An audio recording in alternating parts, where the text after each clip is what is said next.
الحمد لله نحمده ونستعينه ونستغفره ونعوذ بالله من شرور أنفسنا ومن سيئات أعمالنا من يهده الله فلا مضل له ومن يضلله فلا هادي له ونشهد أن لا إله إلا الله ونشهد أن محمدا عبده ورسوله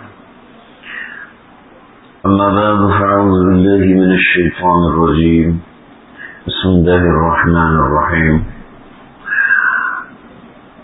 شهر رمضان الذي أنزل فيه القرآن هدى للناس وبينات من الهدى والفرقان فمن شهد منكم الشهر فليصم صدق الله العظيم.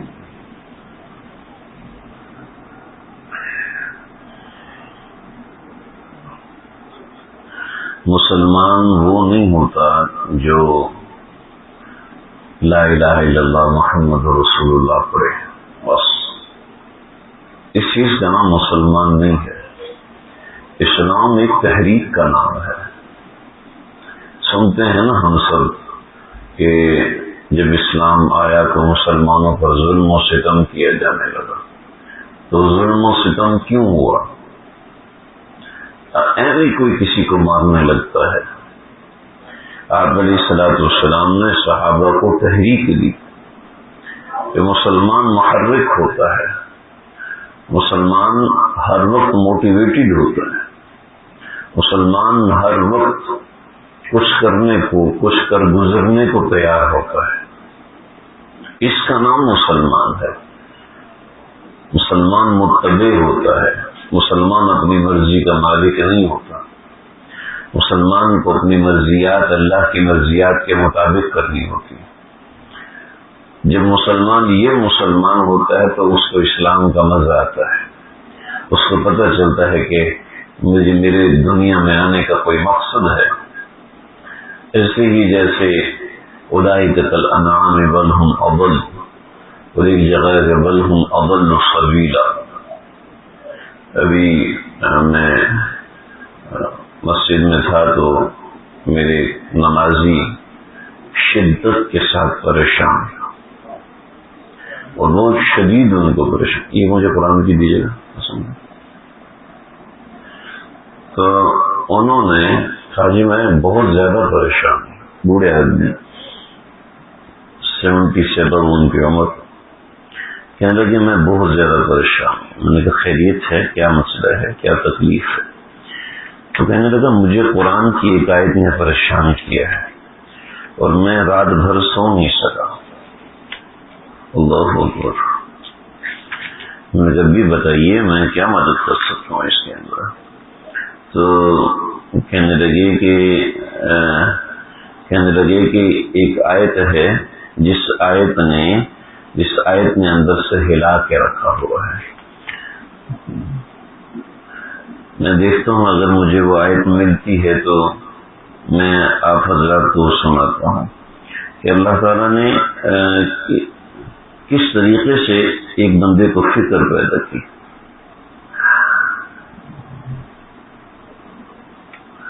خیر اس آیت کا مجھے بھی مل نہیں رہی. اس آیت کا جو خلاصہ اور حاصل ہے وہ حاصل یہ تھا کہ جن لوگوں کو ہم نے کتاب دی ہے اور وہ کتاب کے مطابق عمل نہیں کرتے. ہم نے کچھ لوگ ایسے بنائے ہیں، حافظ ہے کوئی، ہم نے کچھ لوگ ایسے بنائے ہیں جو کہ جہنم کے لیے بنے. کچھ لوگ بنے ہی اس لیے ہیں کہ وہ جہنم میں جائیں گے، کہ جہنم کے لیے ان کو تیار کیا ہوا ہے اور ان کا ٹھکانہ جہنم ہے. کہنے لگے کہ مجھے اس آیت میں فکر ہو گئی کہ اس آیت میں اللہ نے کہا ہے کہ یہ لوگ جہنم کے لیے بنے. مجھے کیسے پتہ چلے کہ میں جہنم کے لیے نہیں بنا؟ ایمان تو ہے میرے پاس، میں مسلمان ہوں، لیکن اللہ تعالیٰ نے ان کو بنایا ہی جہنم کے لیے. مجھے یہ آیت پریشان کر رہی ہے، میری تسلی کروائے. ان کے ساتھ کافی دیر بیٹھا، ان کو سمجھایا. آیت کے اندر پیچھے سے سیاق چل رہا ہے. سیاق چل رہا ہے کہ یہ کفار کی خصوصیات بیان کی جا رہی ہیں، اور ان خصوصیات میں ایک خصوصیت یہ تو کہنے لگے کہ اگر ہم پچھلی آیات کو ہٹا کے اکیلی اس آیت کو پڑھے تو پھر کیا؟ وہ اس میں آیت میرے سامنے ہوتی تو میں آپ حضرات کو صحیح سے بتا سکتا۔ تو پھر الحمدللہ ان کی تسلی ہوئی۔ تو مجھے سمجھ میں آیا کہ یہ مسلمان کیسے ہیں کہ ان کو آیات قرآن تحریک دے رہی اور ہمیں تحریک ہی نہیں۔ پھر میں نے اس پہ غور کیا، اور آپ بھی غور کریں اور ہم بھی غور کریں، ہم سب مل کے سمجھنے کی کوشش کریں تو یہ بات سمجھ میں آئے گی کہ ہم میں تو وہ محاورہ ہے نا ہمارا اردو کا، رمضان جانے تو پٹھان جانے، یعنی ہم کہتے ہیں بس یہ تو ان کا کام ہے، اس کے علاوہ کسی کا کام نہیں۔ ایسے ہم سمجھتے ہیں قرآن سمجھنا تو صرف مولوی صاحبان کا کام ہے، ہمارا تو کام ہی نہیں، ہمیں سمجھنے کی ضرورت ہی نہیں۔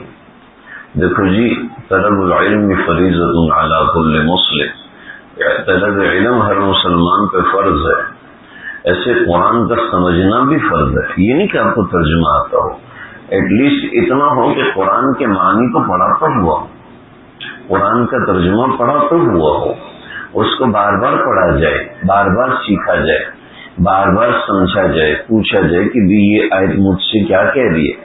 اور آپ یقین کیجئے جتنے لوگوں کو یہ تحریک دی اور انہوں نے اس تحریک کے مطابق چلے، آپ یقین کیجئے ان کو قرآن کی کئی آیات میں اتنی پریشانی ہوئی کہ پوری رات اللہ کے عشق میں روتے ہوئے، اللہ کے ڈر سے روتے ہوئے گزرے کہ بھئی اس آیت کا مصداق میں ہو گیا تو پھر یہ تو اللہ نے مذاق نہیں کہنا قرآن مجید میں۔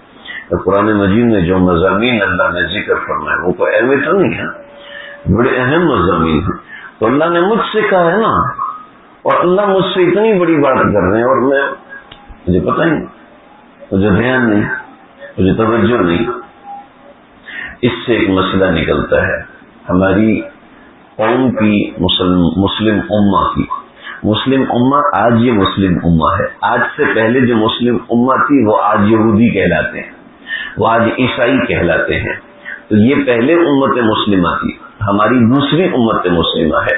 پہلی امت مسلمہ جن بیماریوں کا شکار ہوئی، اگر ہم بھی انہی بیماریوں کا شکار ہوں گے تو جیسے آج وہ اللہ کی نظر میں ذلیل ہیں، ایسے ہم بھی اللہ کی نظر میں ذلیل ہوں گے۔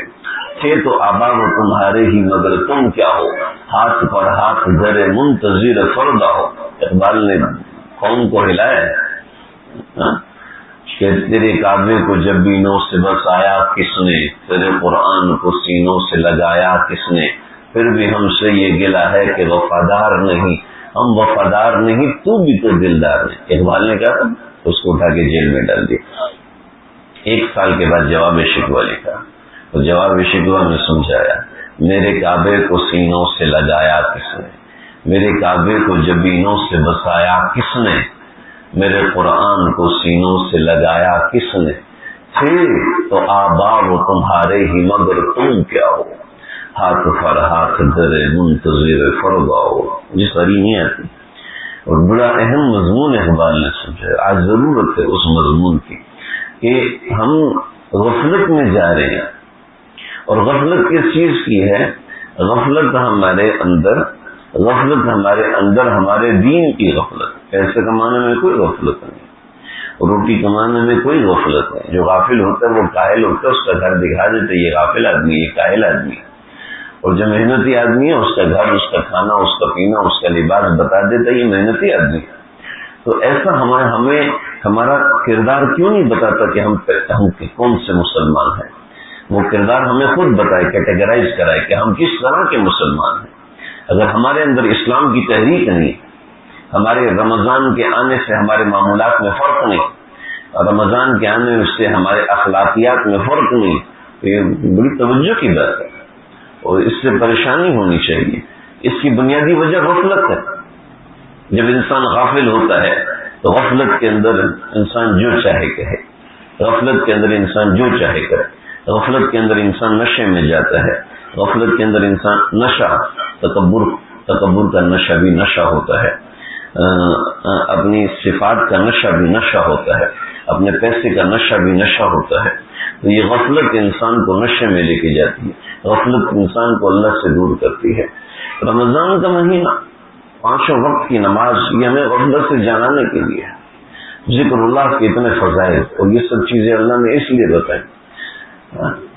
حدیث میں آتا ہے کہ اوتیت امتی، آپ صلی اللہ علیہ وسلم نے فرمایا کہ میری امت کو 5 خصال ہیں، 5 خصلتیں ایسی دی گئی ہیں کہ جو کسی کو بھی نہیں دی گئی،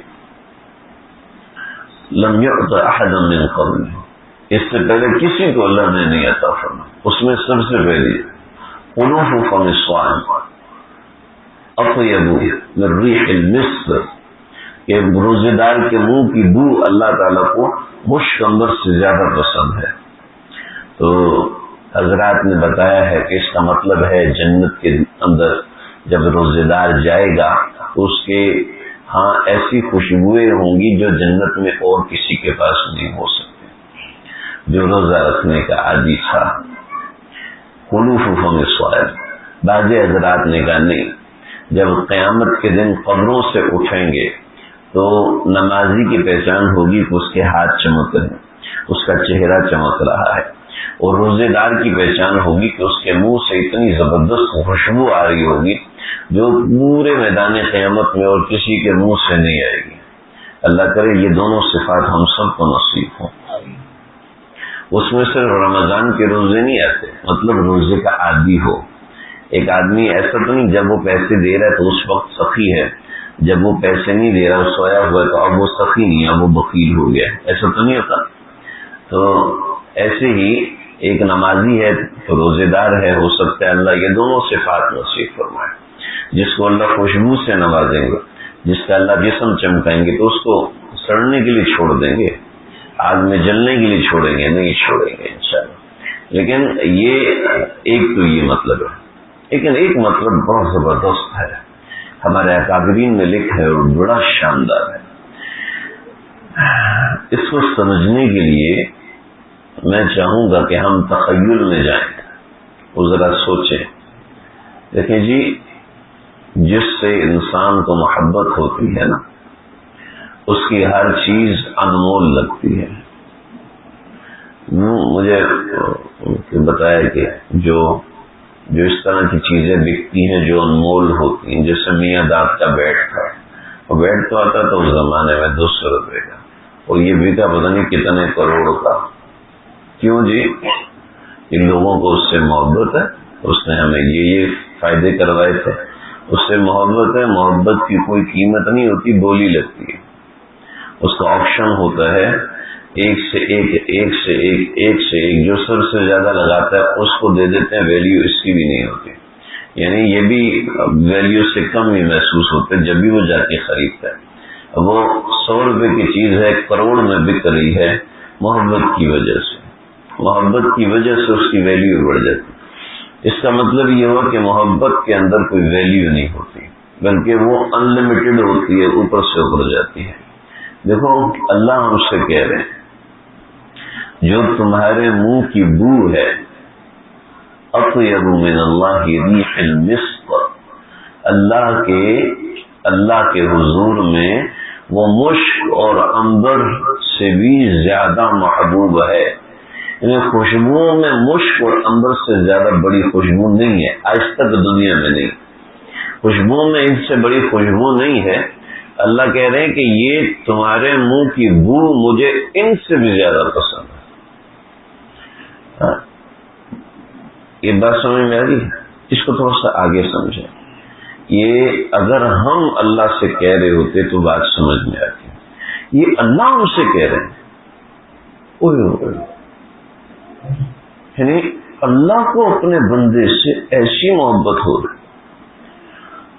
اس کے باوجود وہ بندہ اگر غفلت میں پڑا ہوا ہے، اس کے باوجود اگر میں اور آپ اتنی محبت، یعنی ایسی کوئی لمیٹیشن نہیں ہے، اتنی زیادہ ہے، کوئی کروڑ 2 کروڑ 2 خرب 2 پدم، اس کے باوجود بھی یہ شخص گناہ کی محبت میں بیٹھا ہوا ہے، اس کے باوجود بھی ہم گناہ چھپ چھپ کے کریں، اس کے باوجود بھی چھپ چھپ کے موسیقی سن رہا ہے، اس طرح اور اس طرح۔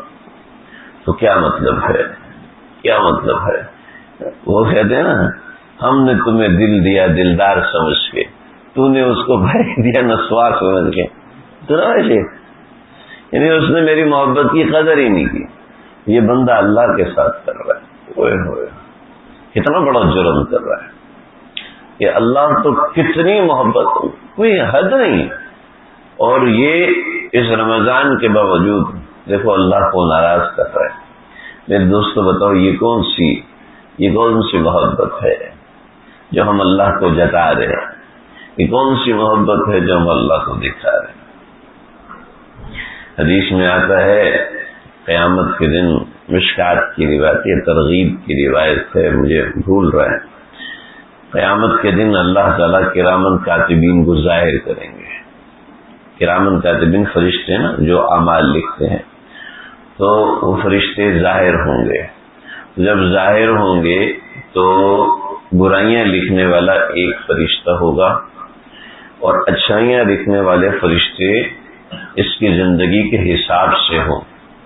یعنی ایک دن کے دو فرشتے، صبح ایک فرشتہ آتا ہے، عصر میں دوسرا آتا ہے، پھر اگلے دن فجر میں تیسرا آتا ہے، پھر اگلے دن عصر میں چوتھا آتا ہے، پھر اس طریقے سے کرتے کرتے کرتے کرتے کرتے کرتے یہ ہزاروں فرشتے اس کے دن بھر کے نیک اعمال کی گواہی دے رہے ہوں گے.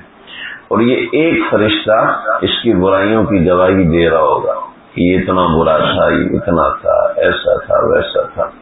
تو اللہ فرمائیں گے ہاں اے فرشتوں تم ہی بتاؤ اتنے زیادہ کی سنو یا اس اکیلے کی سنو.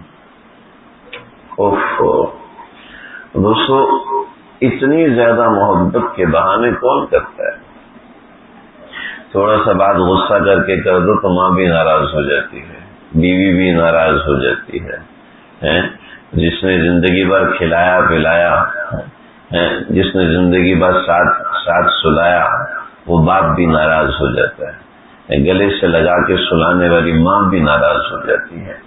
لیکن کیا ہے کہ اللہ تعالیٰ تو بہانہ ڈھونڈ رہا ہے.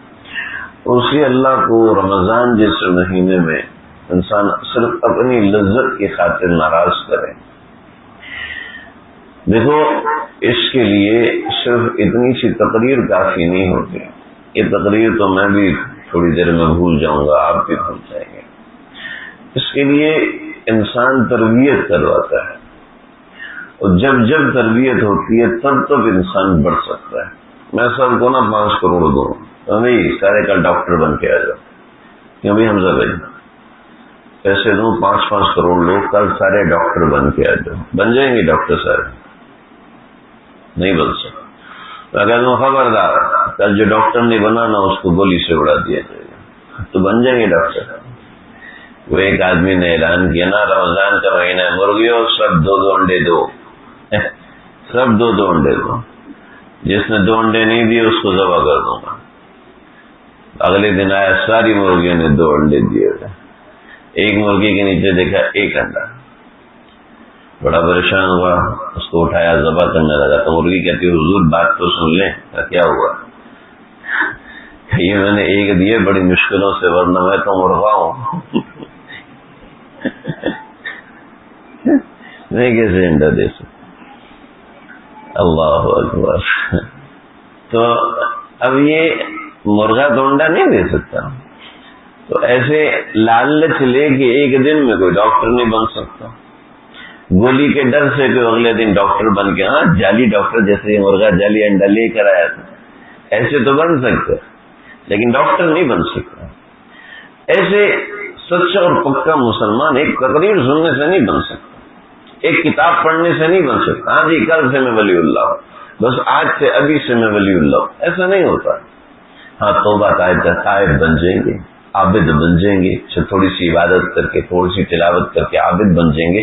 لیکن محرک مسلمان، صحیح مسلمان ایسا نہیں ہوتا جیسے آج ہم بودے بنے. بالکل سیدھا، ہمیں کوئی مسئلہ ہی نہیں، جو مرضی جو آئے جیسے دل میں کیا. مسلمان کے مزاج میں تحریک ہوتی ہے، مسلمان آگے بڑھنا چاہتا ہے، مسلمان کے اعمال میں ترقی رہتی ہے، مسلمان کے اعمال میں تدریج کے ساتھ اضافہ ہوتا ہے.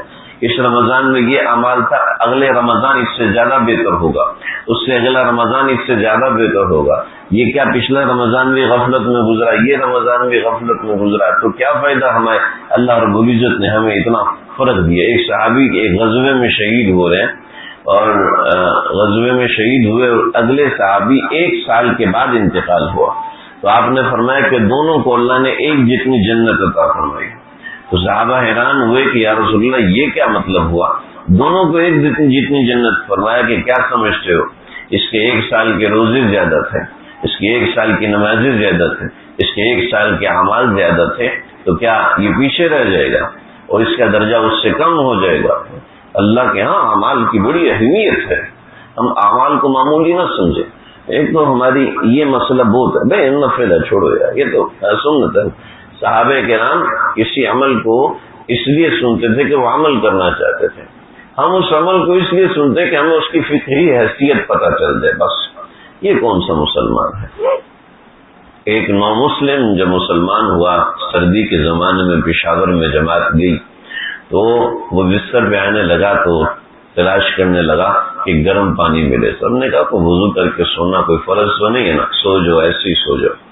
کہنے لگا نہیں، تم تو بائی چانس مسلمان ہوئے، میں بائی چوائس مسلمان ہوا ہوں، میں نے محنت کر کے اسلام قبول کیا ہے، ہمیں اپنے ایمان کی حیثیت کا پتہ نہیں ہے، یہ کتنا بڑا ہے، یہ کتنا بڑا ہے۔ جب جنتی پل صراط کے اوپر سے گزریں گے تو جہنم چیخے گی، چیخیں مارے گی، اور وہ چیخیں مار کے اللہ کو پکارے گی، اللہ اس کو جلدی سے گزاریے، اس کے ایمان میں اتنی ٹھنڈک ہے کہ میری آگ ٹھنڈی پڑ رہی ہے۔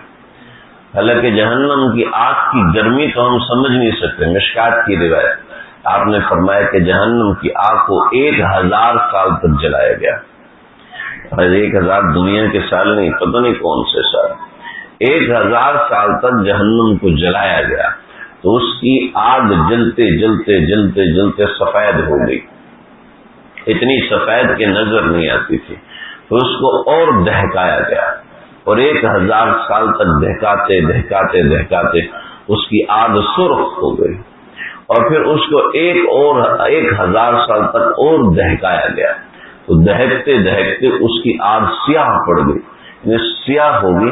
اب وہ آگ جلاتی تو ہے لیکن اندھیرے کی وحشت بھی اس کے اندر ہے، کہ وہ اندھیرے کی وحشت میں انسان ڈوبتا چلا جاتا ہے۔ اللہ ہم سب کی حفاظت۔ اس آگ کی تو بات ہی نہیں کرتا نا، کہ اس آگ کی جو لپک ہے وہ 500 سال کے فاصلے سے آ رہی ہوتی، اللہ ہم سب کی حفاظت فرمائے۔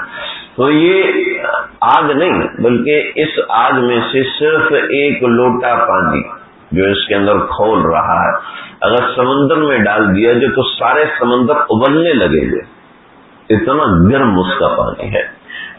اور اس آگ کی حدت کیسی ہوگی، لیکن مومن کا ایمان اتنا ٹھنڈا ہوتا ہے کہ اس کے ایمان کی ٹھنڈک سے جہنم کی آگ کو ڈر لگتا ہے، تو وہ ایمان مجھے آپ کو تحریک ہی نہ دے سکے، ہم کس درجے کے مسلمان ہو۔ ہمارا ایمان ہمیں مجبور نہیں کرتا کہ ہم کچھ اللہ کے سامنے کھڑے ہوں، ہم کچھ اللہ کے سامنے کھڑے ہو کے مناجات کریں، اللہ کے سامنے روئیں، گڑ گڑائیں، اللہ سے اللہ کو مانگیں، اللہ سے اللہ کا تعلق مانگیں، اللہ سے اللہ کا جوڑ مانگیں۔ یہ ایمان ہمیں مجبور نہیں کرتا، ایمان ہمیں مجبور نہیں کرتا کہ نماز میں ہماری توجہ اللہ کی طرف ہو۔ یہ باتیں بھی تقریر ہی لگتی ہیں، اللہ میرے دل میں بھی اتارتے ہیں، اللہ ہم سب کے دل میں، یہ باتیں بس لگتی ہیں، جی بیان ہو رہا ہے اور ہم سن رہے ہیں، میں بیان نہیں کر رہا، میں تو ایک وہ چیز بتا رہا ہوں جو مجھے آپ کو کرنی ہے۔ حج ہوتا ہے نا، حج پہ جاتے ہیں تو حج پہ جو ہم تربیت کرتے ہیں وہ بیان نہیں ہوتا، وہ یہاں پر یہ کرنا، یہاں پر یہ کرنے والے اعمال ہوتے ہیں، ایک تو بیان ہوتا ہے اور ایک ٹریننگ ہوتی ہے۔ یہ تو ہماری ٹریننگ ہے، یہ ہماری کرنے کی چیزیں ہیں کہ ہمارا ایمان کیا وجہ ہے، ہمارا ایمان ہمیں مجبور نہیں کرتا کہ ہم روزانہ 2 پارے 3 پارے 4 پارے تلاوت کریں، ہمارا ایمان ہمیں کیوں مجبور نہیں کرتا کہ ہم قرآن کو سمجھے کہ میرے اللہ نے مجھے کیا کہا، کیوں ایمان مجبور نہیں کرتا؟ ہم اس کی فقہی حیثیت، یہ فرض ہے، واجب ہے، کیا مطلب ہے؟ ایمان آپ کو مجبور نہیں کرتا کہ آپ سمجھیں میں سمجھوں کہ میرا اللہ مجھ سے کہنا کیا چاہتا ہے کہ میرا ایمان مجبور نہیں کرتا. ایک صاحب نے سوال کیا ہم صدقہ نکالتے ہیں تو کیا وہ میں صدقہ اپنے ماں باپ کو دے سکتا ہوں؟ تو ہمارے استاد جی نے پرچی دیکھی اور پرچی دیکھ کے صدقہ اپنے ماں باپ کو، اس نے سوال کیا صدقہ اپنے ماں باپ کو دے سکتا ہوں؟ یہ پرچی لکھنے والا ڈوب کے مر جائے تو اچھا ہے. یہ ماں باپ کے بارے میں پوچھ رہے کہ ان کو صدقہ دے سکتا ہوں. وہ اصل میں ماں باپ کے اوپر خرچ کرنا ثواب کا کام ہے، تو وہ صدقے کا ثواب، وہ صدقے کا ثواب تو ملے گا، لیکن صدقہ ماں باپ کو دینا وہ تو غیرت نہیں کچھ کہتی. آپ کی غیرت آپ کو کچھ، پھر اپنے آپ کو بھی صدقے کے طور پہ کھلاؤ، اپنے آپ کو بھی. زکات نکلتی ہے بہت زیادہ، دل چاہتا اپنے بچوں کو دے دوں. 3-4 دن پہلے کسی نے سوال کیا. حیرت کی بات ہے کہ اللہ کے راستے میں دیتے ہوئے اتنی تکلیف ہے، اتنی پریشانی ہے. یہ کیا کریں، صرف 11.5 تولے سونا ہے، اس کی زکات اتنی ساری بنتی ہے تو ہم گھر میں رکھنے تھوڑا تھوڑا بچوں کے اوپر خرچ کرتے ہیں. انا للہ و انا الیہ راجعون. یہ نہیں، ہمارا ایمان اتنا کچا ہو گیا. یہ باتیں سن کے ہو سکتا ہے آپ لوگوں کو حیرت ہو رہی، لیکن ایمان کی کچاوٹ ہمارے اندر بھی ایسی چیزیں پیدا کرتی ہے. ایمان کی کچاوٹ نے ہمارے اندر ایسے ہزاروں بیج بوئے ہوئے ہیں جس کی ہمیں پرواہ نہیں ہوتی کہ ایمان جو ہے انسان کو مجبور کرتا ہے کہ وہ اللہ کو یاد کرے. ہمارے اکابرین میں حضرت مولانا سجاد نعمانی صاحب ہندوستان میں رہتے ہیں، تو فرمانے لگے کہ ہم ٹرین میں سے، تو میرا یہ برتھ تھا، تو میرے سامنے 2 برتھ تھے اور ایک پہ سکھ تھا اور اس کی بیوی تھی. تو وہاں پہ جو ٹرین ہے وہاں پہ 2 برتھ ہی ہوتے ہیں. ہمارے پاکستان میں 3 برتھ ہوتے ہیں، وہاں 2 برتھ ہوتے ہیں. تو کہنے لگی کہ وہ اور اس کی بیوی تھی. تو میں اٹھا اور میں نے ظہر کی نماز پڑھی، پھر میں نے عصر کی نماز پڑھی، پھر میں نے مغرب کی نماز پڑھی. تو اس کی بیوی کہتی مولوی جی ایک بات پوچھنی ہے. میں نے جی پوچھیے. کہا آپ اپنے بھگوان کے سامنے روزانہ 3 بار جاتے ہیں، آپ لوگ تھکتے نہیں؟ تو فرمانے لگے 3 بار نہیں 5 بار جاتے ہیں. 3 بار کی آپ کو غلط فہمی ہے. ابھی ہم نے عشاء کی بھی نماز پڑھنی ہے، فجر بھی پڑھنی ہے. لگی اتنا وقت آپ لوگوں کے پاس نکل آتا ہے. تو فرمایا کہ یہ آپ کی گود میں جو آپ کا بچہ ہے اس کو آپ دن میں کتنی بار دیکھتے ہیں؟ ہزاروں بار دیکھتے ہیں. ہزاروں بار دیکھنے کے لیے آپ کے پاس وقت نکل آتا ہے. میرا بچہ ہے، اس میں وقت نکالنے کی کیا بات ہے؟ تو فرمایا کہ جس چیز کی اہمیت ہوتی ہے اس کے لیے انسان نہیں دیکھتا کہ اس کی حیثیت کیا ہے، اس کے لیے انسان کرتا ہے اور آگے بڑھ کے کرتا ہے. لیکن جب کسی چیز سے تعلق نہیں ہوتا تو پھر حیثیت گننا شروع ہو جاتا ہے. اس کی کیا حیثیت ہے، اس کی کیا حیثیت ہے، اس کی کیا حیثیت ہے، اب کیا کرنا ہے، اب کیا کرنا ہے. تو اس کے لیے تو انسان حیثیتیں دیکھے. لیکن کیا ہے، اعملوا آل داؤد شکرا قلیل من عبادی الشکور. آل داؤد شکر کرو.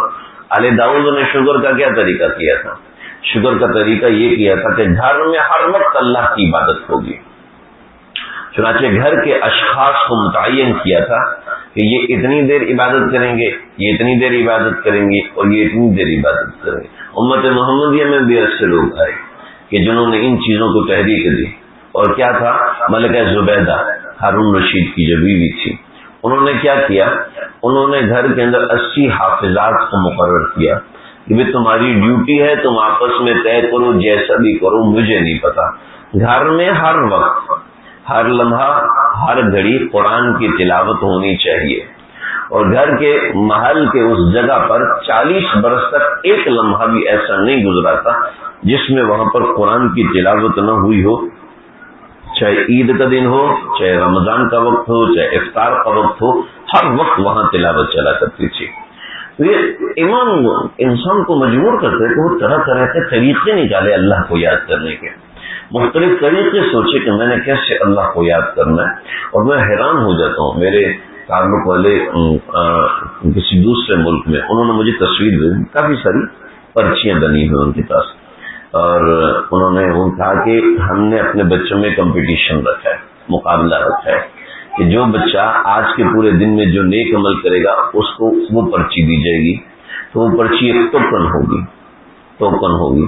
مہینے کے آخر میں جو بچہ جتنے ٹوکن جمع کرے گا اس کو اس کے حساب سے انعام ملے گا۔ اب یہ میں نے تو نہیں سیکھا، انسان کا ایمان مجبور کرتا ہے کہ وہ کچھ کرے۔ آپ صلی اللہ علیہ وسلم نے فرمایا جب دجال آئے گا تو ایک مومن کامل دجال کے سامنے کھڑا ہوگا تو دجال کو کہے گا تم مجھے خدا مانو، کہے گا ہو نہیں سکتا کہ میں تمہیں خدا مانوں۔ اچھا میں تمہیں 2 ٹکڑے کروں گا اور 2 ٹکڑے کر کے دوبارہ زندہ کروں گا، تو زندہ کرنے کے بعد اگر تم زندہ ہوگے تو تم مجھے خدا مانو گے؟ تو کہے گا ایسا ہو نہیں سکتا کہ تو کرے۔ چنانچہ دجال اشارہ کرے گا تو وہ 2 ٹکڑے، ایک اس کے جسم کا حصہ ادھر گرے گا، یعنی درمیان سے کٹے گا، ایک جسم کا حصہ ادھر گرے گا، پھر وہ کہے گا قم بإذنی، کھڑا ہو، اس کے دونوں جسم کے ٹکڑے جڑیں گے اور آپس میں مل جائیں گے، اور دجال کی طرف بڑھتا ہوا آئے گا کہ اب تو مجھے پکا یقین ہو گیا کہ تو واقعتاً دجال ہے۔ آپ صلی اللہ علیہ وسلم نے اس کے ایمان کو اتنی مضبوطی سے تعبیر کیا، جن کا ایمان مضبوط ہوتا ہے اللہ بھی ان کی تعریفیں کرتا ہے، اور اللہ نے ان کی تعریفیں کی ہیں، اللہ نے ان کی تعریفوں کے پل باندھے۔ اذ اول فتیۃ الی الکہف، وہ نوجوان کیا عمر تھی، کتابوں میں لکھے 9 سال سے لے کے 15 سال کے نوجوان تھے، کسی ایک کتاب میں لکھا کہ ایک کی عمر 21 سال تھی، یعنی کچی عمر کے لوگ، کچی عمر کے بچے، لیکن ان کے ایمان نے ان کو مجبور کیا نہ فأووا الی الکہف، چلے جاتے ہیں غار میں لیکن بادشاہ کے سامنے نہیں جھکیں گے، چاہے کچھ ہو جائے، زو نواز جو مرضی کر لے اس کے سامنے نہیں جھکیں گے۔ ہمارا ایمان اس کو گوارا نہیں کرتا، ہمارا ایمان اس کی اجازت نہیں دیتا۔ بہت سی خواتین کی جی ہمارے شوہر ہمیں پردہ کرنے کی اجازت نہیں دیتے، لہٰذا ہمارے لیے تو پردہ معاف کرتا۔ تمہارا ایمان نہیں، تمہارا ایمان اتنا کچا ہے کہ تمہارے شوہر نے کہا تم نے پردہ نہیں کرنا، تم نے کہا نہیں کرنا۔ اگر یہی شوہر کہے شراب پیو تو پیئیں گی؟ نہیں پیئیں گی۔ اگر وہ جان سے مار دے تب بھی نہیں پیے گی یہ عورت شراب، میں گارنٹی دے کے کہتا ہوں۔ کیوں جی؟ کیونکہ ایمان اس بات کو مجبور کرے گا نہیں، چاہے جو مرضی ہو، یہ تیرا جو مرضی ہے لیکن شراب نہیں پی سکتی، یہ تیرا جو مرضی ہو اس کے لیے سب کچھ کر سکتی لیکن اس کے لیے شراب نہیں پی سکتی، اس کے لیے زنا نہیں کر سکتی۔ ایمان ہے نا، ایمان اندر سے اکساتا ہے۔ تو ہمارے ایمان کو غفلت کا بٹا لگا ہوا ہے، اور غفلت کا بٹا ہم سے ہر کام کرواتا ہے، غفلت کا بٹا ہم سے ہر غلطی ہر جرم بار بار کرواتا ہے تو ایمان موجود لیکن اس کو سلا دیا، اس کو کپڑا ڈال کے سلا دیا تو سو جا، اور غفلت نے اس کے اوپر ڈیرے ڈالے ہوئے۔ جب غفلت ڈیرے ڈال کے بیٹھتی ہے تو کتنا بھی مضبوط آدمی ہو تباہ ہو جاتا ہے۔ ایمان تھا نا، ایمان۔ مکے کے بہترین وہ سمجھدار لوگ جن کی پلاننگ کے سامنے سارا عرب پیچھے ہو جاتا تھا، ابو سفیان، ابو جہل، عتبہ، شیبہ، ولید، ہاں جی، اتنے بڑے سرداران، تو ساری دنیا آتی تھی، طواف تو کعبے کا ہی کرتی تھی نا، سارے طواف کعبے کا ہی کرتے تھے، جتنے قبائل آتے تھے، ہزاروں سینکڑوں جتنے بھی قبائل تھے، چاہے وہ بنی اسرائیل کے لوگ تھے چاہے کوئی، وہ طواف کعبے کا ہی کرتے تھے، یہود تھے، عیسائی تھے، مشرکین تھے یا کوئی بھی تھے، سب طواف کعبے کا ہی کرتے تھے اور کعبے آتے تھے۔ وہاں حکومت کن کی تھی؟ ان لوگوں کی تھی، یعنی مرکزی امت کے مرکزی لوگ تھے، یہ سمجھ رہے ہیں، امت کے مرکزی لوگ، یہ اتنے سمجھدار۔ بات سمجھ میں آ گئی یہاں تک؟ آگے دیکھو، ہمارے محلے کی ماسی، محلے میں ایک ماسی تو نہیں ہوتی، کئی ماسیاں ہوتی، ٹھیک ہے، کوئی ایک ماسی، وہ کتنی سمجھدار ہوتی ہے؟ ڈاکٹر سے زیادہ سمجھدار ہوتی ہے، انجینئر سے زیادہ سمجھدار ہوتی ہے۔ ہماری بچی کی شادی ہو رہی ہے، اس بچی کی شادی اس بچی سے زیادہ سمجھدار ہوتی ہے، بھی سمجھدار ہوتی ہے تو ماسی کا کام تھوڑی کر رہی ہوتی ہے، ایسا سوچتے ہیں نا، ایک مینٹلٹی ہے۔ میں نہیں کہہ رہا کہ ماسی کا کام کرنا غلط ہے، اور جو رزق کے حلال کمانے کے لیے نکل رہی ہے وہ کتنی عظیم عورت ہے، ہم تو سمجھ ہی نہیں سکتے، وہ کسی مجبوری کی وجہ سے جا رہی ہے، پردے کے ساتھ جا رہی ہے وغیرہ وغیرہ، وہ اللہ کے ہاں کیا اس کا درجہ ہے ہم نہیں سمجھ سکتے۔ میں دنیاوی اعتبار سے کہہ رہا ہوں، صرف دنیاوی مینٹلٹی ایسی عورت کے بارے میں کیا ہے؟ ہم اپنی بچی کو چاہیں گے کہ ہاں میری بچی بڑی ہوگی ماسی بنے گی؟ کیسے کہ میری بچی بڑی ہو کے ڈاکٹر بنے گی، عالمہ بنے گی، اللہ یہ کہتے ہیں نا، یہ مینٹلٹی ہے. کیا تھا؟ اللہ اللہ اللہ. حضرت ام عمارہ کیا تھی؟ ماسی تھی. ماسی بمقابلہ سرداران قریش. صرف سمجھانے کے لیے بتا رہا ہوں، ورنہ ان کا درجہ تو کروڑوں ولیوں سے اوپر کا ہے. ان کے ایک پاؤں کا ذرہ کروڑوں ولیوں سے اوپر کا ہے. سمجھانے کے لیے، صرف سمجھانے کے لیے. کیا تھا؟ ایمان مضبوط تھا. ایک طرف ابو جہل کھڑا ہے، ابو سفیان کھڑے ہیں، عتبہ، شیبہ، ولید کھڑے ہیں. ٹھیک ہے، ایک پاؤں کو ایک اونٹ کے ساتھ باندھیے، دوسرے پاؤں کو دوسرے اونٹ کے ساتھ باندھیے. کلمہ چھوڑو ورنہ خیر نہیں. چیر کے رکھ دے. تمہارا جسم کٹے گا نہیں، پھٹے گا. اوئے ہوئے، کٹنا تو کٹنے سے تو انسان آسانی سے مر جاتا ہے نا. جب جسم پھٹے گا تو بڑے بڑوں کی روح کام ہو جاتی ہے. تو جسم کٹے گا نہیں، پھٹے گا. ایک لمحے کے لیے اس عورت نے نہیں سوچا کہ جو ہوتا ہے کرنا ہے کر لو، جو کرنا ہے کر لو، میں ایمان چھوڑنے والی نہیں ہوں. کیا ہے یہ؟ کیا چیز ہمیں ڈرائیو کی جائے گی قرآن و حدیث سے، اور ہم اسی سے اتنے غافل ہیں. ہمیں اس سے اتنی غفلت ہے، اس سے اتنی دوری ہے کہ گناہ پہ گناہ کرنے سے کوئی پریشانی نہیں ہوتی. گناہ کرنے سے نہ نیند خراب ہوتی ہے، گناہ کرنے سے نہ قلب پہ پریشانی ہوتی ہے، گناہ کرنے سے اللہ کو نماز چھوڑ دینے سے کوئی ٹینشن ہی نہیں ہوتی. عورت بے پردہ گھر سے باہر نکلی، ہاں کیا مسئلہ ہے؟ کوئی مسئلہ تھوڑی ہے. ایسے مولویوں کی بات ہے. بات تو یہاں تک، یہاں تو بات آج سے زمانے پہلے تھی، اب تو بات بہت آگے نکل چکی. یہ غفلت ہمیں کہیں کا نہیں چھوڑتی. یہ غفلت انسان کو تباہ کر دیتی ہے. حدیث میں آتا ہے نا، آپ صلی اللہ علیہ وسلم اضافات تک الحیا ففعل ما شئت. حیا چلی جائے تو جو مرضی آئے کرو، جو مرضی آئے کرو. چنانچہ رمضان کا مہینہ ہے، کوئی پرواہ نہیں. کتنی ایسی فیملیز کو جانتا ہوں، روزہ رکھنا نہیں رکھنا ان کو کوئی مسئلہ نہیں. ان کو روزہ رکھنے نہ رکھنے سے کوئی تعلق نہیں ہے. بہت سی ایسی چیزیں ہیں. میرے بھائیوں، اگر مزاج میں غفلت ہے، اگر مزاج میں اللہ سے تعلق کی دوری ہے، تو رمضان کا مہینہ اس غفلت کو کاٹنے کے لیے، رمضان کا مہینہ اس غفلت کا اینٹی ہے. اپنے آپ کو عادی بنائے. دیکھیں، ہر آدمی وہ نہیں کرتا جو وہ چاہتا ہے. ہر آدمی وہ کرتا ہے جس کی اس کو عادت ہوتی ہے. سمجھ گئے؟ عادت بنانے کے لیے 40 دن ہوتے ہیں. کسی بھی چیز کی عادت کو بنانے کے لیے انسان 40 دن میں اس سے عادی ہو جاتا ہے. رمضان کا مہینہ اپنے آپ کو عادی بنانے کے لیے بہترین ہے. اگر مزاج میں یہ عادت ہے کہ نماز لیٹ پڑھتا ہوں تو مسجد میں 10 منٹ پہلے جانے کی عادت بنائے. کتنا بھی غلط کام ہو جائے گا نا، 10 منٹ پہلے مسجد پہنچے گا. اور بندہ کوئی ایک نیکی اپنائے. ہمارے ساتھ ایک ساتھی تھے، مسجد میں اعتکاف بیٹھتے تھے. میں نے 10 دنوں میں جو زور دیا تو ایک بات کا زور دیا. میں نے کہا کوئی ایک نیکی لے کر جاؤ، اور اتنے پختہ ہو کے لے کے جاؤ کہ تم سے تمہاری جان بھی اس کو نہ چھین سکے، تمہاری زندگی بھی اس کو تم سے نہ چھین سکے. تو کہنے لگے کہ میں نے نا یہاں سے 2 چیزیں لی ہیں.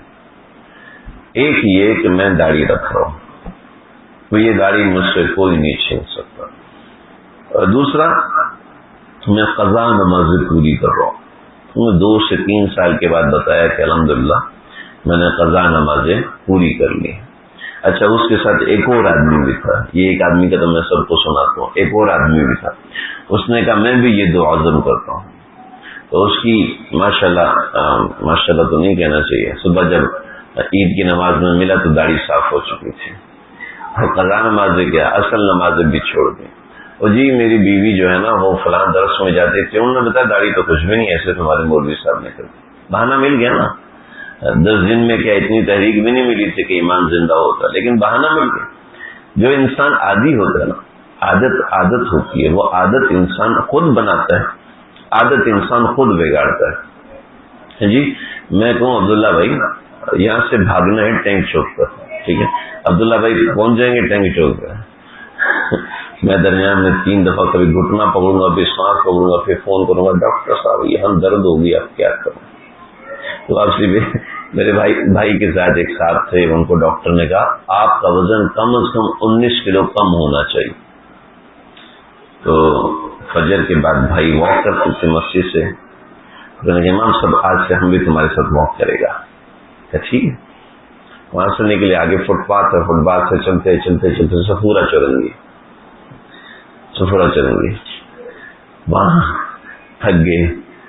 امام صاحب رومال ملے گا، یہاں سے سارا پسینہ وسینہ صاف کیا، پھر ہوٹل پہ بیٹھے، وہاں 5 پراٹھے منگوائے، وہ کھائے، رکشا کرا کے گھر واپس کیا۔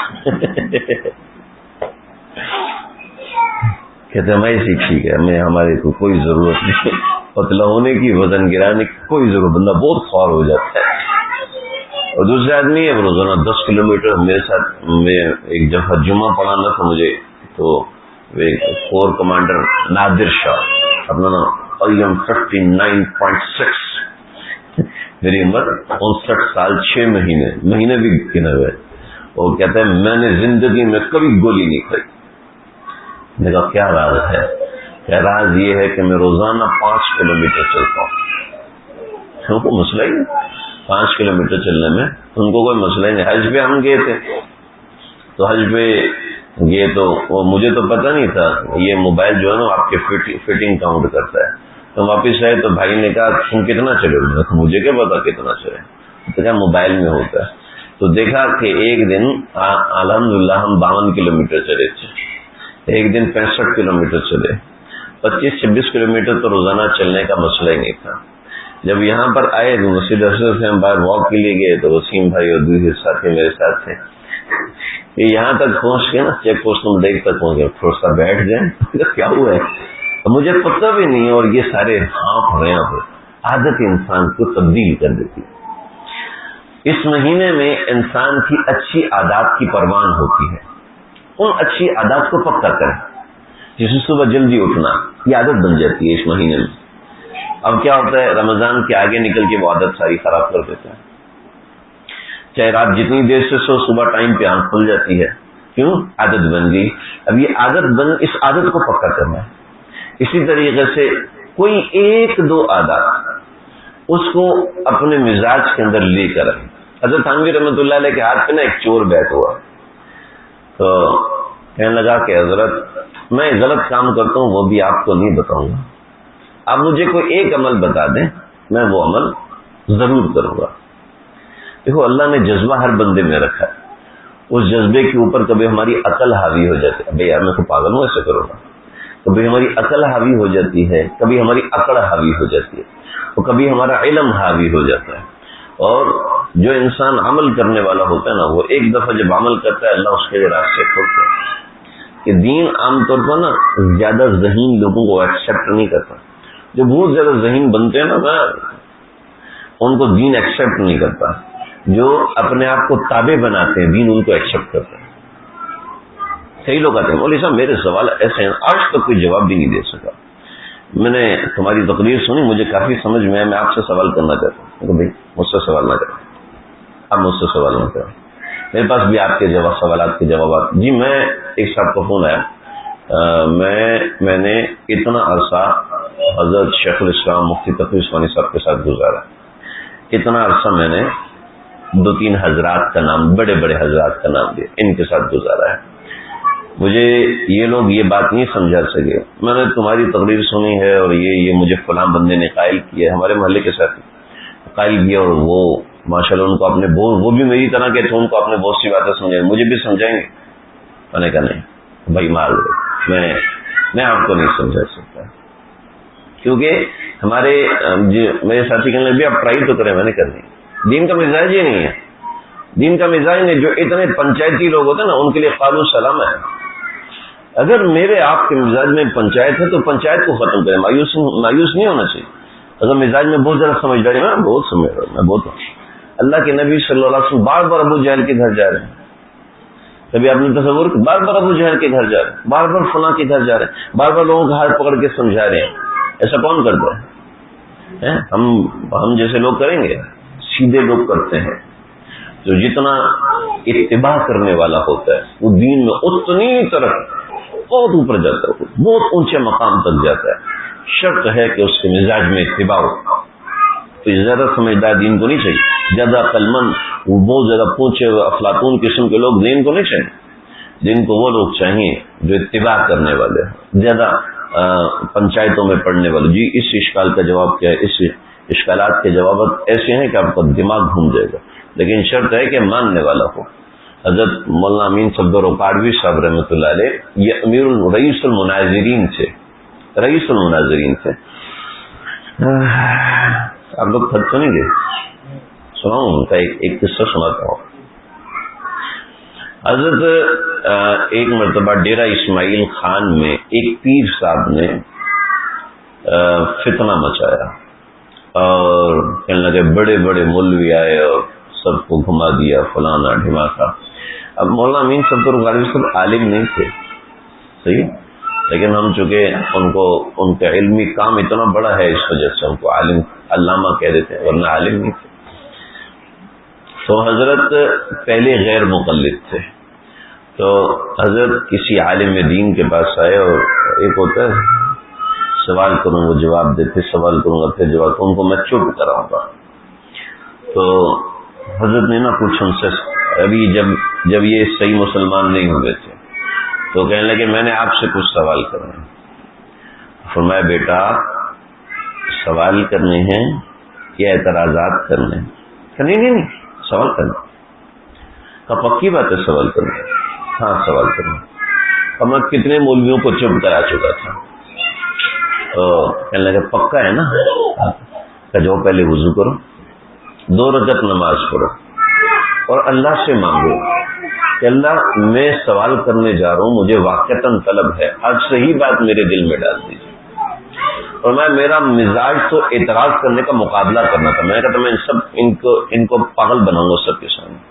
جب میں نے یہ کیا تو اللہ نے میرے دل میں سچی طلب ڈالی، وہ جو ساری باتیں میں نے یاد کی تھی میں ساری ایک سائڈ پہ رکھ کے جو صحیح اشکالات تھے وہ میں نے کیے، اور پھر اللہ تعالیٰ نے مجھے وہ نوازا، سچے دین پر آئے، اور خیر آگے بڑھتے گئے۔ تو رحیم یار خان میں ڈیرہ اسماعیل خان میں ایسے ہی کوئی صاحب تھے جنہوں نے فتنہ مچایا ہوا تھا، اور وہ چونکہ تھے بہت بدتمیز تو کوئی ان کے پاس جانے کو تیار نہیں تھا۔ تو ہمارے مجھے یاد نہیں ہے کہ مولانا یوسف بزانوی صاحب نے یا کسی اور نے، مفتی حسن صاحب نے، کسی نے ذمہ داری لگائی کہ بھئی ماسٹر صاحب، ہاں یہ گجرا والا کے مولانا سرفراز صفدر خان صاحب، حضرت نے فرمایا کہ بھئی ماسٹر صاحب آپ جائیے اور جا کے مناظرہ کیجیے۔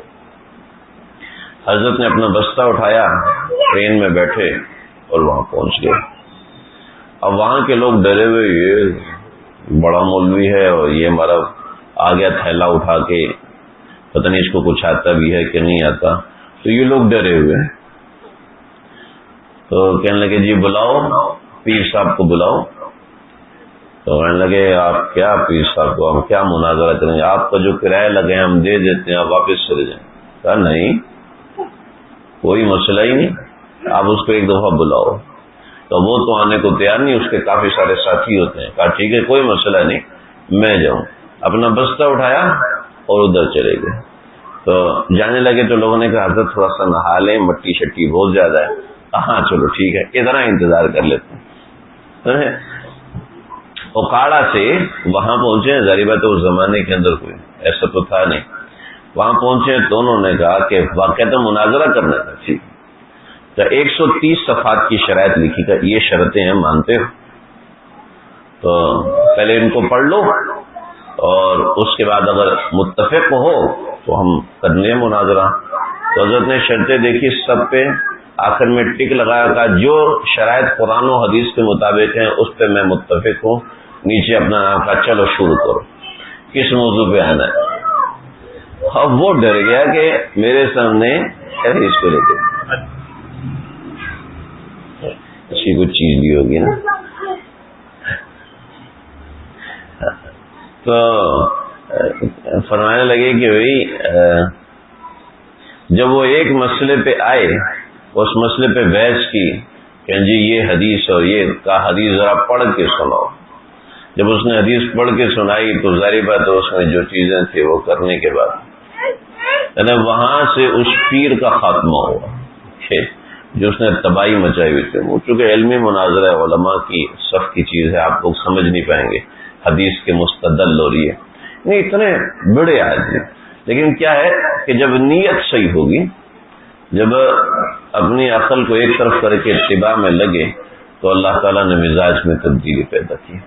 تو بھائی یہی رمضان ہم سے مانگ رہا ہے کہ ہم اس کے اندر اپنی عادات کو اللہ کی طرف ڈھالیں، عادات کو دین کی طرف ڈالیں. اور مسلمان ایسے نہیں بن جاتا، جیسے ڈاکٹر بنتا ہے نا ایسے ہی مسلمان بنتا ہے، جیسے انجینئر بنتا ہے نا ایسے ہی مسلمان بنتا ہے. جیسے کوئی کتاب سے پڑھ کے شیف نہیں بن جاتا، ٹھیک ہے، بلکہ برس برس وہ محنت کرتا ہے، کھانے پکاتا ہے تو اس کے ہاتھ کا ٹیسٹ چینج ہوتا ہے اور ٹیسٹ اس کا ایک وقت میں جا کے اس کو مشہور کر دیتا ہے کہ اس کے ہاتھ میں بڑا ذائقہ ہے. یہ کتاب سے پڑھ کے ترکیب آ گئی تو ہاتھ میں ٹیسٹ نہیں آتا، ٹیسٹ تو کھانا بنانے سے آتا ہے. کھانے کی بات زیادہ نہیں کرتا میں، بار بار کام کرنے سے آتا ہے نا، ہاتھ میں صفائی آتی. ایسی جب مومن اپنے اسلام پہ محنت کرتے تو اعمال میں خوبصورتی آتی ہے. ہمارے اور اللہ کے درمیان اگر کوئی رکاوٹ ہے نا تو وہ ہمیں، ہمارا اگر اللہ سے تعلق نہیں بنتا. حضرت بابا فرید الدین گنچکر رحمۃ اللہ علیہ فرماتے تھے، حضرت فرماتے تھے کہ شیخ کامل ہے اور مرید کی نیت صحیح نہیں ہے، یہ کبھی اللہ والا نہیں بن سکتا.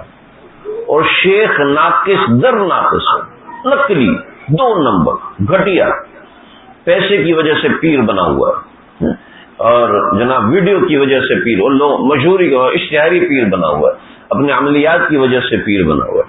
لیکن اگر مرید مخلص ہے تو وہ رجوع اللہ ضرور کرے گا، اللہ تک اس کی رسائی ضرور ہوگی.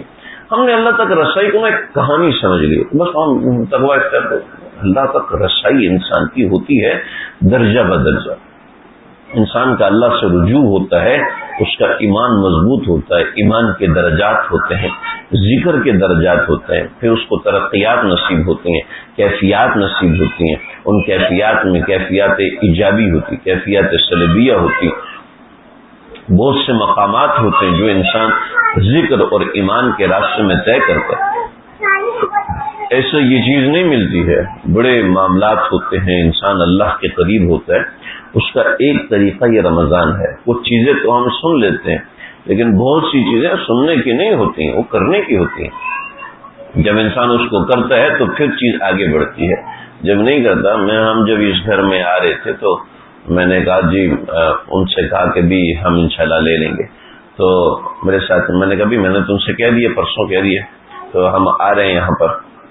تو میرے ساتھی نے کہا او بھائی ان سے بات کرو اور ان کو کچھ پیسے ایڈوانس کے طور پہ دو. کہیں جب کہہ دیا تو بس کہہ دیا کچھ نہیں ہوتا. جب تک آپ بیانہ نہیں دو گے اس وقت تک بات نہیں چلتی. ہوتا نا ایسے. مجھے تو پتہ نہیں تھا کرایہ کے گھر کا کیا طریقہ کار ہوتا ہے. تو جب تک یہ نہیں ہوگا وہ نہیں ہوگا. تو میں نے ان کو فون کیا، کہا آپ کا ارادہ پکا ہے؟ میں نے کہا بھائی میں نے کہہ تو دیا تھا آپ کو، تو پکے کی کیا بات ہے؟ بھائی جب تک بیانہ نہیں ہوگا اس وقت تک پکا کیسے ہوگا؟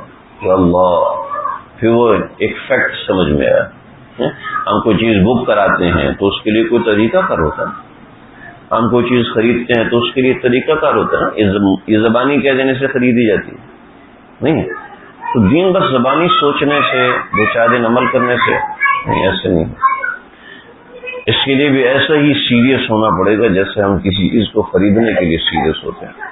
اس کے لیے ترتیب بنانی پڑے گی، ترغیب کی ترتیب بنانی پڑے گی. ہمیں پتہ ہی نہیں ہے کہ قرآن کا ہمارے اوپر حق کیا ہے، اس چیز کا علم نہیں ہے. ہمیں پتہ نہیں ہے قرآن کا حق ادا کرنے کے لیے پروسیجر کیا ہے، کیسے آگے بڑھیں گے.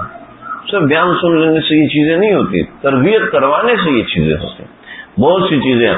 ایک مرتبہ میں کوئی مسئلہ تھا تو مجھے حضرت نے فرمایا صدقہ کرو. حضرت نے فرمایا کہ تم صدقہ کرو. میں نے صدقہ کر دی. مسئلہ ایسا تھا دوسرے دن کہا ابھی اور صدقہ کرو. میں نے اور صدقہ کیا. میں نے کہا اگر صدقہ کیا ہے، پریشانی اتنی بڑی ہے، تو ہمیں لگے کہ کتنا صدقہ کیا. میں نے کہا آپ نے جب بولا تھا تو جیب میں جتنے تھے سب صدقہ کر دی، 700 تھے 800 تھے یا جو تھے سب صدقہ. دوسری دفعہ کوئی 2-3 ہزار تھے وہ صدقہ کر دی. ہے پاگل، ایسے تو نہیں ہوتا. چل بتاتا ہوں، 20 روپے صدقہ کرو اور فلاں بندے کو جا کے دو. اللہ، اور وہ ایسا آدمی تھا کہ اگر اس کو 2-2.5 ہزار دیتے تو چلو پھر سمجھ میں آتا. 20 روپے اس کو میں دوں کیسے؟ وہ جو مجھے دیتے وقت اپنی حقارت محسوس ہوئی ہے اور دیتے وقت یا کاش یہ قبول کر لے، وہ مجھے کبھی نہیں ہوا، نہ بعد میں ہوا نہ اس سے پہلے کبھی ہوا.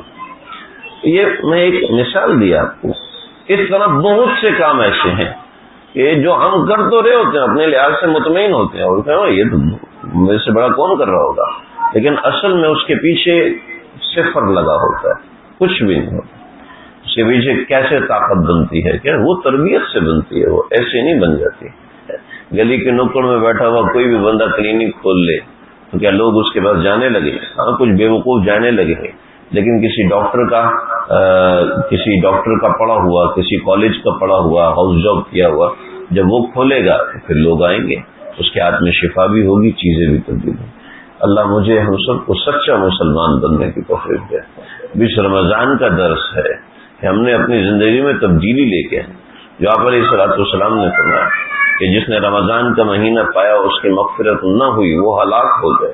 مغفرت نہ ہونے کا مطلب کیا ہے؟ فقہاء نے لکھا ہے زندگی میں تبدیلی. یہ مطلب ہے، صرف یہ نہیں استغفر اللہ کہہ کے بس معاملہ ختم ہو، کہ زندگی میں اس کی تبدیلی. اگر زندگی میں اس کی بہتری نہیں آ رہی، پہلے سے بہتری نہیں آ رہی، تو سمجھ لے گڑبڑ ہے. جی مولوی صاحب ہیں، حافظ صاحب ہیں، قاری صاحب ہیں، خلیفہ مجاز ہیں، نیک آدمی ہے، شریف آدمی ہے، داڑھی رکھی ہوئی ہے، ٹوپی پہنے، اب وہ مزید کیا ترقی کرے گا؟ اس کا مطلب ہے یہ نیچے گر رہا ہے. اگر ترقی نہیں کر رہا تو تنزلی ضرور کر رہا ہے. یہ یاد رکھے. یہ جگہ ایسی نہیں کہ انسان ایک جگہ پہ اسٹل ہو جائے، ایک جگہ نہیں کھڑا ہو سکتا. حضرت شیخ الاسلام مفتی تقی عثمانی صاحب نے فرمایا 2 چیزیں ایسی ہیں جو ایک جگہ رک نہیں سکتی، ایک علم اور ایک تقویٰ. یہ کبھی ایک جگہ نہیں رک سکتی، یا تو اوپر جا رہا ہے یا نیچے آ رہا ہے. یہ ایک جگہ پر اسٹل نہیں ہوتا ہے. ہم نے دیکھنا ہے کہ ہمارے ساتھ کیا معاملہ ہے، اس کی فکر کرنی ہے، فکر بڑھانی ہے. اور اس کے لیے حضرت تھانوی رحمۃ اللہ علیہ کو ایک صاحب نے لکھا، میں مثال کے طور پہ بتا رہا ہوں. ایک صاحب نے لکھا کہ حضرت بد نظری نہیں چھوٹ رہی. دوسرے شہر سے خط آیا تو حضرت نے جواب میں لکھا آپ نے بد نظری چھوڑنے کی کوشش کیا کی؟ سمجھے جو بات میں سمجھانا چاہ رہا ہوں، آپ نے چھوڑنے کی کوشش کی. ہم یہ کہتے ہیں کہ اصلاح یہ ہوتی ہے بس شیخ کو لکھ دو کام ختم. مطلب یہ پہلے اپنی کوشش کرے، اپنی کوشش میں کامیاب ہو گیا اس کامیابی کا بتائے کہ یہ کامیاب ہو گیا الحمدللہ، اور اپنی کوشش میں ناکام ہو گیا ہے، ہاں پھر پوچھے کیا مجھے مدد چاہیے، کس طریقے سے کرنا ہے. کسی نیک آدمی سے پوچھ لے جس کے بارے میں سمجھ میں آتا. اپنے شیخ سے پوچھے تو یہ سب سے بہتر ہے، کیونکہ ایک سے تربیت کرانے سے فرق پڑتا ہے. لیکن طریقہ کار یہ ہے کہ انسان اپنی کوشش کرے، کوشش کر کے آگے بڑھے. بطور مثال نماز میں محنت کرنی. اگر 10 سال سے میں ایک ہی نماز پڑھ رہا ہوں تو یہ تو ناکام نیچے جا رہی ہے، اوپر نہیں جا رہی ہے. اگر 10 سال سے میں ایک ہی طرح کا روزہ رکھ رہا ہوں، ایک ہی طرح کی تلاوت کر رہا ہوں، کوئی فرق نہیں ہے، تو یہ صحیح مسلمان نہیں ہے. اللہ مجھے آپ کو ہم سب کو سمجھنے کی توفیق عطا فرمائے. دوستوں ہم اس کی فکر لگائیں. یہ فکر کرنے سے ہوتی ہے، سننے سے نہیں ہوتی ہے، نہ بولنے سے ہوتی ہے، نہ عمرہ کرنے سے ہوتی ہے، نہ حج کرنے سے ہوتی ہے، نہ بڑی بڑی زیارات کرنے سے ہوتی ہے، نہ بڑی بڑی نمازیں پڑھنے سے ہوتی ہے. فکر کرنے سے ہوتی ہے. آسان سا طریقہ. اللہ مجھے آپ کو ہم سب کو سمجھنے کی توفیق عطا فرمائے. وآخر دعوانا الحمدللہ رب العالمین. بسم اللہ الرحمن الرحیم. الحمدللہ رب العالمین. والصلاة والسلام علی سیدنا نبینا محمد وآلہ وصحبہ اجمعین. اللہ جو کہا سنا، کہنے والا سننے والے، ہم سب محتاج ہیں، ہم سب کی بگڑی بنا دیجیے. اللہ ہمیں اپنے پیار کے قابل بنائیے. اللہ ہمیں اپنے پیار کے قابل بنائیے، قلب سلیم، عقل سلیم، فہم سلیم عطا فرمائیے۔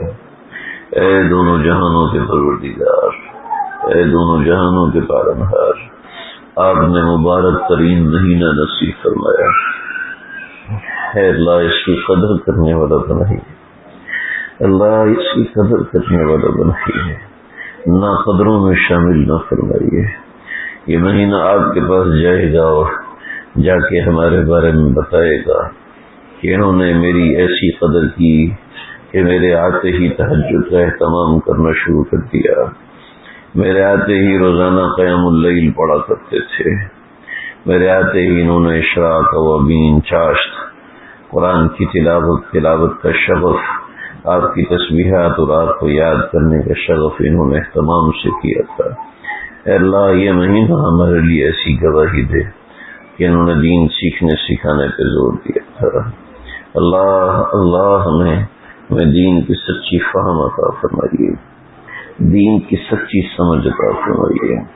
اللہ آپ نے اپنا نام لینے کی توفیق عطا فرمائی ہے، اللہ اس کی قدر کرنے کی توفیق عطا فرمائیے، اللہ اس کو استعمال کرنے کی توفیق عطا فرمائیے۔ ہم کمزور ہیں، نالائق ہیں، بڑی بڑی رحمتوں کے نزول کے باوجود بھی ہم سے کمیاں ہو جاتی ہیں، ہم سے کوتاہیاں ہو جاتی ہیں، اللہ ہمیں معاف فرما دیجیے، اللہ ہماری معافی کا اعلان فرمائیے۔ آپ رحیم ہیں، آپ کریم ہیں، آپ غفور ہیں، آپ بخشنے والے ہیں، اے اللہ ہماری بخشش کا اعلان فرما دیجیے، اللہ ہماری بخشش کا اعلان فرما دیجیے، ہمارے عادات و اطوار میں دین کے حساب سے تبدیلیاں پیدا فرمائیے، جیسا آپ ہمیں بنانا چاہتے ہیں ویسا آپ ہمیں بنا دیجیے، ہمارے دل کی سختی کو دور کر دیجیے، اے اللہ دل کی سختیاں دور فرما دیجیے، اس میں اپنی محبت کی پیاس بھر دیجیے، اس میں اپنے تعلق کی یاس بھر دیجیے، اے اللہ اے دونوں جہانوں کے پروردگار ہمیں معاف فرما دیجیے، ہماری معافی کا اعلان فرما دیجیے۔ جن لوگوں نے دعاؤں کا کہا جو کہنا چاہتے تھے نہیں کہہ سکے، جو امید وابستہ رکھتے ہیں اور جنہوں نے پیغام بھیجا نہیں ہوگا، اے اللہ سب کی بگڑی بنا دیجیے، اللہ سب کی بگڑی بنا دیجیے، ہماری آسی بھائی کو نرینہ صالح اولاد کی دولت سے نوازی، ہمارے ممان بھائی آج کل پریشانی کا شکار ہیں، اے اللہ غیب سے ان کی مدد فرمائیے، اللہ غیب سے مدد فرمائیے، فرشتوں کے ذریعے سے مدد فرمائیے، ملائکہ خاص کے ذریعے سے ان کی نصرت فرمائیے۔ میرے ڈاکٹر خالد صاحب، خالد محسن بھائی، اے اللہ جو اپنی پریشانیاں ذکر کی ہیں، جو نہیں ذکر کر سکیں، اے اللہ سب کو دور فرما دیجیے، تمام حاجات کو اپنے فضل سے کرم سے پورا فرمائیے۔ ربنا تقبل منا انك انت السميع العليم وتب علينا انك انت التواب الرحيم، وصلى الله تعالى على خير خلقه محمد وآله وصحبه اجمعين برحمتك يا ارحم الراحمين، آمين آمين يا رب۔